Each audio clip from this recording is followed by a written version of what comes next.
Forgot to add myself to the stage and unmute myself. So, hello everyone. Happy Monday. For many of you, it's a mindful Monday. Others of you, it's a motivational Monday. But if you are here with me, Janelle Villiers, then you know that you are here for the Other Side podcast. I'm happy to be your host. Here on the Other Side podcast, we talk about all things that have to do with either mental health or writing your book. Sometimes both. Surprise, surprise. Sometimes they could be related, right? So I'm really excited to be able to do that with you. If this is your first time checking out the show, please go ahead and put a 1 in the comments. I love to shout out all the people who are first timers. If this is not your first time, if you are a returning guest or a returning viewer, please put an R in the comments. That way I can shout you out and say hello. Thank you for watching again. Hello, hello, hello. So I wanted to come on. Oh, hey, Fast Life Wick. Hey, Connie. So everybody out there on Facebook land, I really am excited because I wanted to talk to you guys today about this topic. Why guided authorship beats ghostwriting. And I get it. I know that there's a lot of busy people out there and they're just like, yeah, but if I could just get a ghostwriter to just write my book for me, that would be excellent, right? Boom, done. Wouldn't have to worry about it anymore. Just get that out of the way. Have somebody else do it. But here's what I really want to talk about with you guys. What are the reasons why ghostwriting actually isn't it? It isn't it. And so we're going to go over a couple of things to help us do that. As you guys know, I always have notes. So let me get my notes out so I don't want to miss anything. Don't want to miss things. Okay. I cannot sing, so you don't want to hear that. Okay. All right. So the first couple of things that I want to go over with you guys has to do with the hidden problems with traditional ghostwriting. Number one, there's an authenticity gap, right? So a ghostwriter is always going to struggle with really trying to sound like you, like your voice. And so a lot of times readers can actually sense that. They can sense that the writing lacks a bit of authenticity, a bit of genuine passion that maybe you would have if you were writing it. The second reason why the second hidden problem with ghostwriting is there's a marketing disconnect, right? So when you go to speak about your work, it was written by somebody else, right? So there's sometimes a disconnect with what was written versus what you're really passionate about.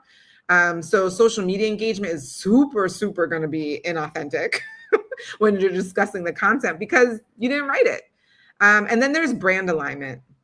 It's another hidden reason why ghostwriting just isn't good. Your book should be an extension of your personal or professional brand. And ghostwriters, typically, they're going to produce something that's a little bit more generic. That could be essentially attributed to anyone. And so that's not going to help you with your brand and what you're trying to actually put forth, right? I mean, if this is your purpose, if this is your goal in life to share your wisdom, your knowledge, share your story in some way, then there's no way, right, that a ghostwriter is going to be able to really do that with an authenticity that there would be if it came from you. So let's talk about then why your authentic voice is your greatest marketing advantage. You are going to, number one, resonate with your ideal reader 10 times more because it's coming from you. You understand what your ideal reader is going through, what their pain points are, and you're going to be able to speak to them because guess what? You probably have been there too, right? That's why you're writing about your story, your experiences, and the lessons that you can learn from that. And so you want your readers to feel like, man, that's exactly how I feel right now. And they're only going to get that from you because you've been there. Secondarily, the expertise, your expertise is the multiplier. So your authentic perspective transforms the information into wisdom. I'm going to say that again. Your authentic perspective, yours and yours alone, is what transforms the information that you want to give into wisdom. And so the personal anecdotes that you have, the examples that you use to create the credibility of what you're saying and the wisdom of what you have, ghostwriters just can't replicate that. There's no way on earth they're going to be able to do that. So real world application of your concepts demonstrate any of the major lessons that you want people to understand or to take home after they read it. And so your expertise, your authentic perspective is what transforms that information into wisdom. And no ghostwriter can do that. And then thirdly, the marketing integration effect that happens when you use your own voice. So authentic books seamlessly connect with your other content, whether that's speaking engagements, your social media, podcasts, like all of it. Your natural voice creates a consistency across all the platforms, because again, it's coming from your experiences, or our experiences. And honestly, you want your readers to become a fan of you, not somebody else who's writing something generic or anything like that. You want them to become fans of you. So let's talk about how guided authorship can actually support your authentic writing, right? So guided authorship, you may have heard that as coaching, right? Or someone who coaches you on how to write your books. So when you have number one, when you have a professional framework, you get structural templates that clarify your own thinking. And let me just tell you, a confused mind does nothing. So if you are looking for clarity, that's what a guided authorship process, what coaching enables you to do. It enables you to get clarity on your thinking, and that way you can move ahead with a lot more confidence. This guidance helps organize your ideas, and really draws out the best insights from you that you can't necessarily access if you're just trying to do it on your own. Also, with the guidance, you preserve your voice.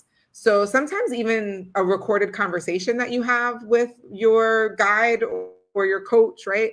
I know I certainly do this. I always record all of my sessions because I want that, just in case they want to come back to something that we said, because these conversations that we're having, actually, you're able to really take on some of those natural expressions that you have, some of the natural transitions that only you would make, really help or really come out with those kinds of conversations. And those are only conversations that you would have with a coach or with guided authorship. And so that kind of collaborative effort maintains your unique perspective, and also, again, enhances this clarity. Remember, cloudy mind or confused mind does nothing. Clear minds. We want clear minds. And then finally, also with guided authorship, you're on this like confidence building journey, right? It builds your skills as a communicator. You get professional feedback, which develops your natural strengths, and you get a finished product that remains, most importantly, genuinely yours. This is huge. This is really, really huge. Okay, so here's some real life examples of authors who succeeded with their genuine voice. Number one, Brene Brown. I mean, this is where those things where people are like, why would you talk about mental health and talk about writing books? Like, what do they have to do with each other? This is me. This is my world. This is my zone of genius. I love this world. And Brene Brown is another example of that. Where the two worlds collide, right? I wrote a book. If you don't know this already, if this is your first time here, you may not know this, but I wrote a book. It's called I Slept with a Married Man. Am I Still a Good Person?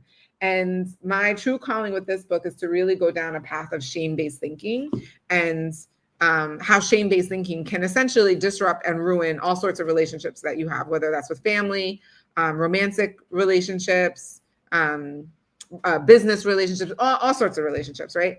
And the most famous shame researcher is Brene Brown. Real quick, the difference between guilt and shame. Guilt is, I'm sorry, I made a mistake. Shame is, I'm sorry, I am a mistake. So when you think I am a mistake, I am unlovable, I am broken, I'm a failure, I'm unworthy, I'm unlovable, all that. That's shame-based thinking. So anyway, so she's the most famous shame researcher out there, Brene Brown. A lot of people know her for talking about being authentic, about talking about courage, about what does it mean to lead with courage? What does it mean to be vulnerable, that vulnerability is actually your strength, right? And so she has done this time and time and time again. She has literally shown it with every single talk that she's had. She has, I think it's the third highest watched TED Talk ever is hers, Brene Brown's. And so she used this guidance to enhance her natural storytelling without sanitizing her authenticity, quite frankly, right? She herself used guided authorship, right? So she got coaching to help her with her writing, but her authentic voice was kept true. And this remains, like, there's a clear throughway with everything that she does, right? Because it's her brand, it's her authenticity. Another example is James Clear. He's the author of Atomic Habits. And so he developed his ideas through years of newsletter writing in his own voice. And then he worked with guided authorship and some editors who refined his message while maintaining his straightforward style. right? So again, none of these people did it by themselves, okay? And then what happens is then because he was able to get clarity on his messaging and what he wanted to say, it then allowed him to discuss his concepts naturally in any form, right? So whether that becomes newsletters, now he's giving talks about this, he's asked to speak in different places, books, all the things. Right now he's able to do that everywhere.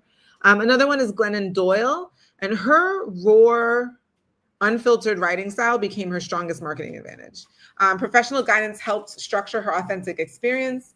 And essentially it's her distinct voice that created a community of readers who really just connect with her perspective, right? And so these are just some examples of people who use, again, guided authorship through coaching. Sometimes people have like an extensive editorial team, that kind of a thing. I am here to help you with all things. Let me just say that too. Quick plug, I do all of these things. And so please don't feel like you have to do this alone. Is ultimately what I really wanted to get through to everybody today. Nobody does anything great by doing it on their own. Right? I was just having a conversation with somebody and it was like, you're going to have to choose your hard, right? You have a goal and either you're going to suffer in silence or do long suffering because you're just going to be like, this is so hard and you're never going to get it done. You're just rolling around and the hard is just hard, it's just hard. Or you can choose the hard that requires you to do it with a team, whether that's your coach, whether that's another mentor, whether that's community that you're building, whether, who else? You can YouTube University your way through this, whatever it is, but you can't do it alone. And you're going to have to choose your hard. Either it's long suffering of never getting the thing done, never getting the goal, in this case, writing a book, or choose your hard, getting whatever community help, assistance you need in order to get your authentic voice put out in a book and actually have it published. But you're going to have to choose one because either way, it's going to be hard. Just choose which one you're going to do. So sorry, I'm coming off hot today because I just got off this like really great conversation I had. Shout out to Donnelly. Donnelly, if you're watching the recording later, shout out to you. Oh, 100%. So yeah, Connie, love Brene Brown, her courage documentary on that. Huge, right? Really, really big. Verdi, yes, me too. Totally believe in a team. So, all right, let's just get back to my summary. You guys always know I like to summarize what we were talking about today. So we were talking about the truth about authorship, authenticity versus ghostwriting. There are some hidden problems with traditional ghostwriting. Number one is an authenticity gap. Number two is there's a marketing disconnect. And number three, there's brand alignment issues all around. Why is your authentic voice the greatest marketing advantage? Number one is because you can resonate with your ideal reader. Number two, it is literally the expertise multiplier. Your authentic perspective transforms information into wisdom. And number three, the marketing integration effect becomes seamless because it's your voice. And now no matter what medium you're using to get across your message, it's going to be a seamless like idea or concept, right? Because it comes from you. So how can guided authorship, coaching, help with the authenticity? Number one, these guides, coaches, create a professional framework. They give you guidance to create clarity. Remember, a confused mind does nothing. Number two, they preserve your voice, right? And so now you're having conversations with them, ideas are flowing, and then you're able to capture your unique voice through those conversations, through that dialogue. And thirdly, it builds confidence through this journey of trying to gain clarity through working with this guide or with this coach. And so we just went over 3 examples of people who have used guided authorship or teams to help them with their books. We talked about Brene Brown, James Clear, and Glennon Doyle. So I hope that you guys found this valuable. If you found this valuable, please put a V in the comments section. That way I know. I'm just trying to make sure that you guys get as much value as possible. I know that this journey is hard. And like I said, you want to do anything great, you got to do it with a team of people. Nothing great happened. Nobody did anything great by themselves. That's basically it. Nobody did anything great by themselves. So stop trying to do it yourself. It doesn't even make any sense, right? And getting a ghostwriter to do it is not, it's going to just take away your voice. And people need to hear from you. Your story, your experiences, your perspective is what's needed in the world. And I want to make sure that you get it done. All right, that's my time. Thank you for joining on. This has been a great conversation. If you want to continue to have topics like this, please let me know. If you have a question about writing your book, if you have a question about mental health, put that in the comments. I read all the comments. I would love to speak to the things that are bothering you, the things that are like making you not be able to sleep at night. What's stopping you from writing your book? I want to know that. Let me know, and then we can talk about it. And all of those things are great for me because then I can be able to help you and many, many more people. Now, remember, if you really found this valuable, you know what a really cool thing to do is, and it costs you nothing. It's for free. Please hit that subscribe button. Do the likes. Make sure you hit the notification bells. That way you don't miss an episode. It's amazing what that little thing can do to help make sure that other people get this information because you found it so valuable. Thank you so much, everyone. Have a wonderful evening. Hi, Tina. Have a great night, everyone. See you next week.